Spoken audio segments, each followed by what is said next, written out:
Classificação dos seres vivos. Troca de ideias. Observe a árvore genealógica de Renato. Então, nós estamos vendo o Renato aí, pai, mãe, primo, tios, os avós. Então, podemos deduzir que é a árvore da família do Renato. Uma árvore genealógica é uma representação que mostra as relações de parentesco na família. A árvore genealógica de Renato representa a relação de parentescos entre os membros de sua família. Agora, observe a árvore representada a seguir. Olhe bem essa árvore. Essa árvore é como uma árvore genealógica dos seres vivos, ou seja, ela nos mostra as relações de parentesco entre os seres vivos, que compõem a biodiversidade da Terra. Os seres vivos são classificados em 5 grandes grupos: animais, plantas, fungos, protoquitistas, protozoários e algas, e bactérias. Esses grupos foram definidos por cientistas com o objetivo de facilitar o estudo dos seres vivos.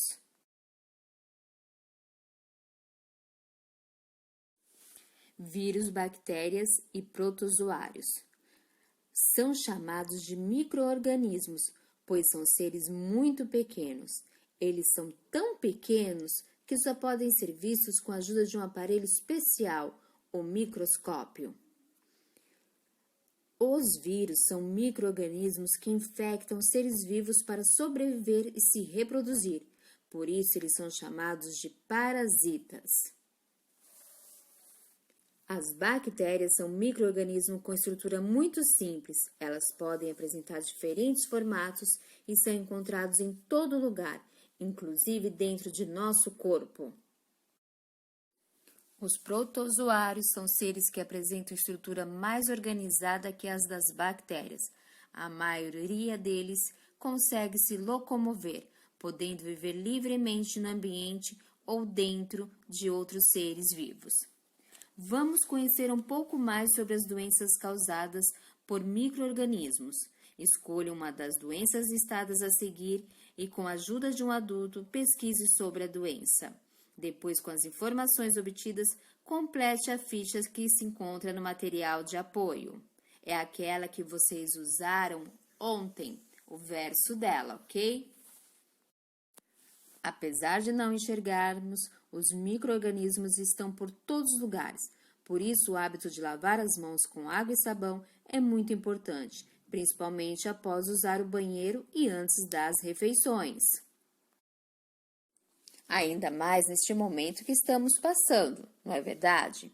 Aprender é divertido. Os vírus, as bactérias e os protozoários apresentam estruturas e formatos bem variados, não é mesmo? Agora, você poderá criar um desses micro-organismos usando a massinha de modelar e muita imaginação. Mas se vocês não tiverem, não tem problema. A gente pode fazer em uma outra oportunidade. Leia o texto sobre micro-organismos e depois faça o que se pede. Muitos micro-organismos, como bactérias, protozoários e vírus, são nocivos, pois provocam doenças em outros seres vivos, inclusive nos seres humanos. Para evitar essas doenças, é preciso adotar alguns hábitos saudáveis, tais como lavar as mãos com água e sabão e antes de comer e de preparar alimentos e após usar o banheiro. Cobrir o nariz e boca com um lenço ao tossir ou espirrar. Isso impede que os micro-organismos se espalhem pelo ar e contaminem outras pessoas. Cozinhar os alimentos adequadamente. Manter a carteira de vacinação em dia. Porque muitos micro-organismos são considerados nocivos. Encontre a resposta no texto e sublinha de azul. B. Um dos hábitos de higiene necessários para evitar doenças provocadas por micro-organismos é lavar bem as mãos. Observe as imagens e numere-as de 1 a 6, de acordo com a sequência correta de como devemos lavar as mãos. Eu acho que todos já sabem como devemos lavar, não é mesmo? Algas e fungos são seres vivos que, dependendo da espécie, podem ser microscópicos ou visíveis a olho nu. As algas são seres que vivem na água e realizam fotossíntese. Elas desempenham um papel muito importante para a vida na Terra, pois são responsáveis pela maior parte da produção do oxigênio que nós e outros seres vivos respiramos. Há uma grande variedade de fungos ao nosso redor. Alguns são mais fáceis de ser observados ao microscópio. Além disso, há alguns fungos que causam doenças chamadas de micoses. Ciência em ação. Vamos observar a ação dos fungos na decomposição dos alimentos. Esse é um experimento que vocês poderão estar fazendo, mas se não tiverem o pão em casa, não tem problema, fica por uma outra ocasião.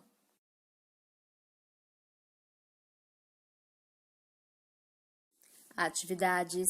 Observe os seres vivos representados nas imagens a seguir, depois circule de vermelho as algas e de azul os fungos. 2. Relacione as duas colunas, considerando as características das algas e dos fungos. Vocês vão estar olhando cada um e vão colocar A para algas e F para fungos. 3. Desembaralhe as sílabas e descubra as palavras. Depois complete as frases a seguir com as palavras que você encontrou. Leia o texto a seguir e depois faça o que se pede. ECA, o fermento é um fungo. O ingrediente responsável por deixar o pão macio e fofinho é o fermento. Você já ouviu isso? Mas o mais interessante disso tudo é que o fermento usado no pão, chamado de fermento biológico, é um fungo.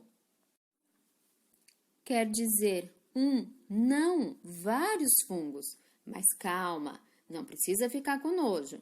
Os fungos do fermento não são grandões como os cogumelos, mas seres microscópicos, chamados de levedura, que vivem no ar e na superfície das coisas. Ao entrar em contato com a massa do pão, essas leveduras, batizadas pelos cientistas de Saccharomyces cerevisiae, se alimentam dos açúcares e, ao mesmo tempo, eliminam álcool e gás carbônico, um processo denominado fermentação ou levedação. Pinte no texto as informações solicitadas a seguir, com as cores correspondentes. Amarelo, o nome do fungo encontrado no fermento e onde ele vive. Vermelho, o que ocorre quando esse fungo entra em contato com a massa do pão e o nome desse processo. Azul, o gás responsável por fazer a massa do pão aumentar. B. Pinte a palavra que corresponde ao processo que ocorre quando as leveduras entram em contato com a massa do pão. Essa está fácil, né? Agora vocês irão pintar na árvore de vermelho o grupo dos fungos, verde o grupo das algas e dos protozoários, amarelo o grupo das bactérias, roxo o grupo das plantas e azul o grupo dos animais. Em seguida, vocês estarão assistindo a um vídeo explicando um pouquinho mais sobre o vírus. Boa atividade, qualquer coisa é só me chamar. Beijinhos, meus amores!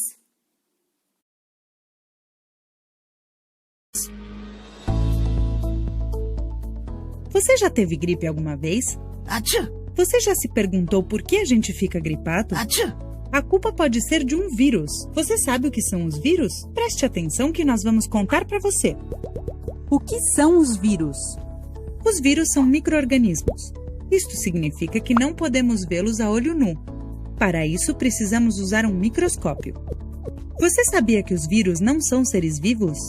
Isto é porque eles não realizam a função vital de reprodução por si mesmos, diferente das células. Para poderem realizar a função vital de reprodução, os vírus precisam de um hospedeiro, ou seja, um ser vivo no qual eles possam viver. Quando isso acontece, o hospedeiro é infectado pelo vírus. A partir deste momento, o vírus poderá reproduzir o seu material genético nas células do hospedeiro e vai ser copiado muitas vezes, infectando todo o organismo. Por isso, às vezes são chamados de agentes infecciosos. Estrutura dos vírus. Os vírus são muito simples e se encontram em quase todos os ambientes. A sua estrutura básica é formada por uma camada exterior chamada capsídeo e o material genético que se encontra no interior. O capsídeo é formado por proteínas. E o material genético, que pode ser RNA, ou DNA, contém a informação necessária para elaborar e formar a estrutura completa do vírus. Alguns vírus podem ter uma camada adicional em volta deles. Como os vírus são transmitidos? Os vírus podem ser transmitidos por diferentes vetores, como os animais, a água, o ar, os alimentos e os objetos. Um vetor é o portador de um vírus, que pode infectar outros organismos. Por exemplo, um mosquito com a sua picada pode propagar o vírus, infectando outro animal. Quando tossimos, os vírus se distribuem pelo ar, transmitindo-se muito facilmente e contagiando os seres vivos que estiverem ao redor. Por isso, é recomendável tapar a boca com o antebraço quando formos tossir. Assim, também evitamos o contato com as nossas mãos.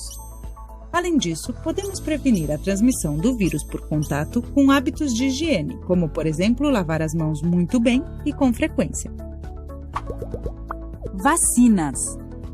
Como já tínhamos te contado antes, alguns vírus produzem doenças como a gripe. Por sorte, temos o nosso sistema imunológico, que é o responsável pela defesa contra os vírus. Como método de prevenção, existem as vacinas. As vacinas preparam o nosso sistema imunológico, ensinando-o a reconhecer os vírus. É tipo quando conhecemos uma pessoa nova, ela deixa de ser desconhecida. Assim, sempre que virmos esta pessoa, vamos reconhecê-la. A mesma coisa acontece com as vacinas e o sistema imunológico. A vacina apresenta o vírus para ele e, se em algum momento este vírus aparecer no nosso corpo, o sistema imunológico vai se lembrar e poderá agir. Assim, evitamos ficar doentes. Por outro lado, temos os remédios, que podem aliviar os sintomas, mas não podem nos curar de uma infecção viral. Doenças. Algumas doenças comuns produzidas pelos vírus são a gripe, os resfriados e algumas gastroenterites. Alguns vírus ainda não têm uma vacina para combatê-los, por isso podem chegar a ser mortais. Para resolver este problema, os cientistas do mundo todo trabalham muito para encontrar as vacinas que vão salvar milhões de vidas no futuro. Existem doenças causadas pelos vírus que não têm mais um efeito tão forte, por causa do uso das vacinas, como, por exemplo, o sarampo, a cachumba e a rubéola. No entanto, para a gripe, é recomendável que a população de risco, como as crianças, os idosos e as pessoas com asma, tomem a vacina todos os anos. Isso é tudo sobre